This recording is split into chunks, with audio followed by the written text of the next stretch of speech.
जय जगन्नाथ। आज आलोचना करिबा वृष लग्न जात व्यक्ति विशेषक संपर्क में जो मानकर कुंडली रे देखिबे लग्न लेखा होइतिबो वृष घरे से मानक विषय से मानकर स्वभाव से मानकर चरित्र से मानकर व्यक्तित्व से मानकर अतीत भविष्यत किभଳି होइଥାଏ। व्यक्तिटे जन्म होला परे जो कुंडली प्रस्तुत करा जाए से प्रथम भाव को कहती लग्न भाव बा तनु भाव बोली कहती।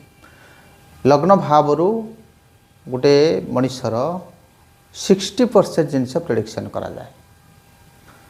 तार व्यक्तित्व तार शारीरिक गठन तार भविष्यत पारिवारिक जीवन केमती रहिबो प्रायतः लग्न रु विचार करा जाए। ये जो वृष लग्न लग्नाधिपति होची शुक्र।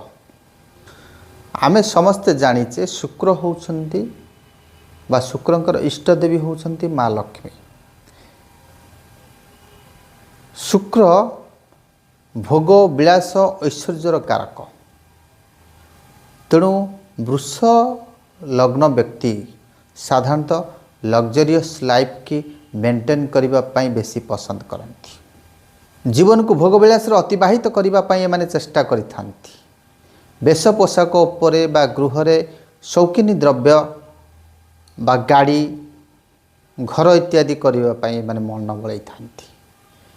सर्वगुण रे प्रवीण होई थांती, ज्ञानवंत होई थांती, पंडित होई थांती। कवित्व एमानक पाखरे थाए, न्यायवंत होई थांती, धर्मनीतिज्ञ होती, राजनीतिज्ञ होती, विचारशील होती, धैर्यवंत होती, साहसी मध्य होती, माने उत्तेजित स्वभावर मध्य जना पड़ती, उद्यमी होती, क्षमताशील होती, उच्च मन एमानकर थाए, उच्च अभिलाष नहीं एमाने सबुले चली थांती। कला विद्यारे साधारणतः एमाने निपुण होती, प्रेमिक प्रवर होती, उदार मनोभाव माने कहार दुख एमाने सही पारंतिनी, साहाय्य सहानुभूतिर मनोभाव एमानकर थाए, बहुमुखी प्रतिभार मध्य अधिकारी होती, केतेक क्षेत्र में बहुरूपी मध्य होती, दूरदृष्टि युक्त होती, अर्थ उपार्जन रे विशेष एमाने ध्यान देई थांती, बहुजन पोषणकारी होती, चतुर बुद्धि वाक्चातुरी माध्यम रे माने समस्त को ऊपर एमाने क्षमता विस्तार करबा पई चेष्टा करथांती। कर्मयोगी होती, सबु कार्य माने पारंगम बा अग्रगण्य होती, नियमर किंतु बशवर्ती, किंतु जिदखोर सत कथा बा रोकठोक कथा मैंने कहीदे था, जो कि प्रायतः अन्य मानक सहित अप्रियता सृष्टि होता है, जहाँपाई बेले बेले संपर्क रे तिक्तता मध्य देखा दे थाए। सामान्य खर्ची होती, बुद्धि विद्यारे विचक्षण होती, अन्य माने एमानकर परामर्श लोड़ती, एमानकर गुप्त शत्रु अधिक थांती, निजर लोक माने परोक्षर शत्रुता आचरण करती, एमाने सहजरे कहा पाखरे नतमस्तक करती नाही, माने भांगी जीवे पछे माने नईबे नाही।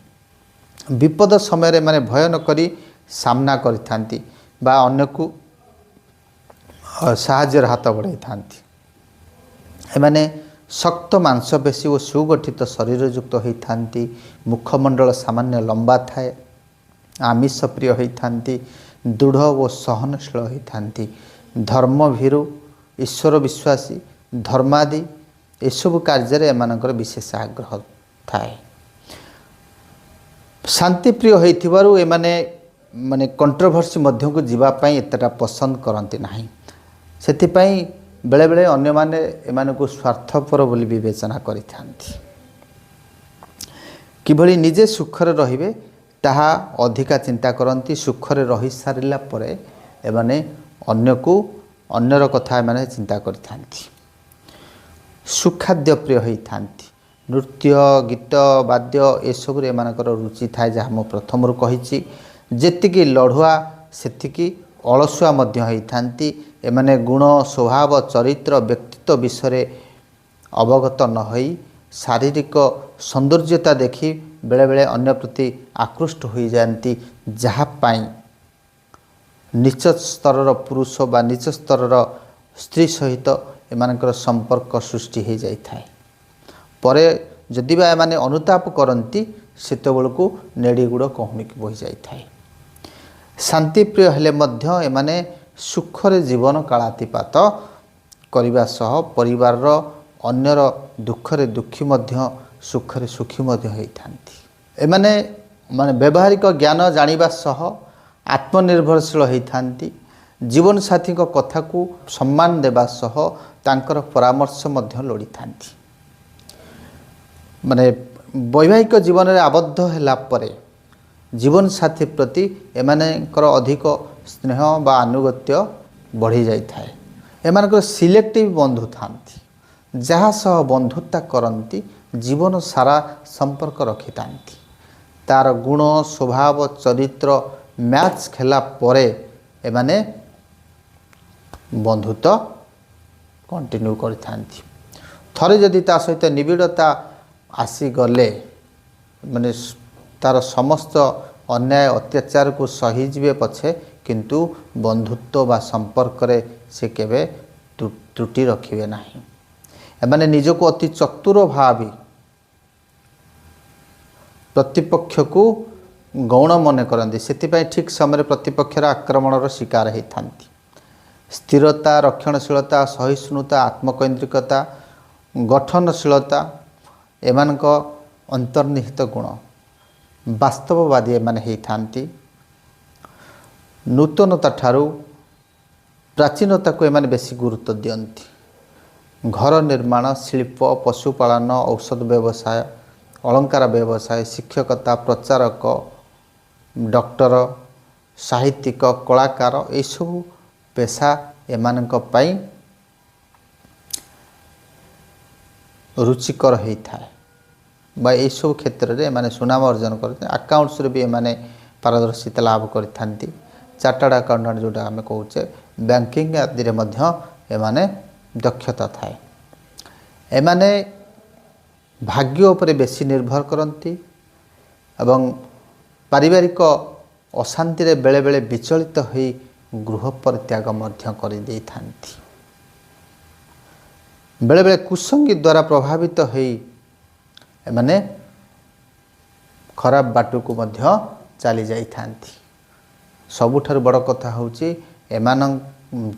ମାନସିକ ଦୁଶ୍ଚିନ୍ତାକୁ ଦୂର କରିବା ପାଇଁ ଏମାନେ ଭ୍ରମଣ ଦ୍ୱାରା ମାନସିକ ଦୁଶ୍ଚିନ୍ତା ଦୂର କରିଥାନ୍ତି ବା ଭ୍ରମଣ ପ୍ରିୟ ହୋଇଥାନ୍ତି।